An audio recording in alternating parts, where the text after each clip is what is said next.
Multiple genders may seem widely accepted, but here's how people who disagree explain their side.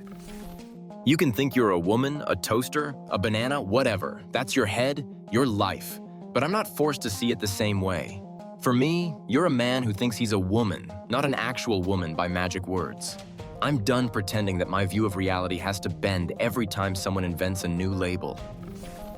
A 2022 Pew Research Center survey found that 60% of US adults say views on issues related to transgender and non-binary people are changing too quickly, while only 26% say they are not changing quickly enough. What annoys me most is this idea that if I say I'm something, you must agree. No, I don't. You can feel any gender you want. That's your business.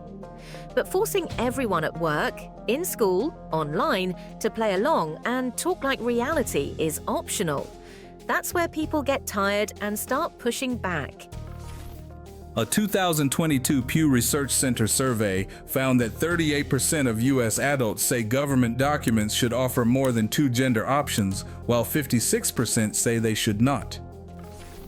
I'm not against anyone living how they like. I'm against being told I'm a bad person because I still think there are 2 basic genders. You want 10 labels for yourself, fine. But don't put that on forms, meetings, trainings, and then act shocked when normal people are confused and pissed off instead of educated. In a national YouGov Economist poll, about half of Americans said they would feel somewhat or very uncomfortable using a gender-neutral pronoun for someone, and a similar share said they had been asked to share pronouns on a form or in person. I see male and female as part of creation, not a menu of options. Turning that into pick anything you want doesn't just feel wrong to me, it cuts against everything I was taught about how the world is supposed to be built. A systematic review of studies on religion and attitudes toward transgender people found that higher levels of religiosity are consistently linked with more negative views of transgender identities and less support for gender diversity. In medicine, this many genders thing is a mess. Pills, side effects, risk scores, they still use male and female because bodies work that way.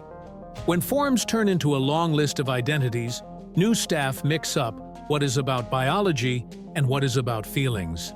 That's not inclusive. That's dangerous confusion for real patients.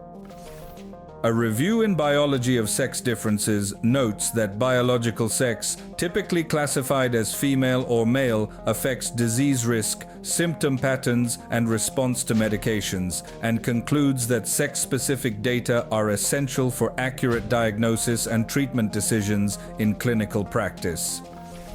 These are voices from people who don't accept the idea of many genders. You've heard their arguments. Now it's your turn. Tell me where you stand and then watch the 4 video to see how the other side thinks.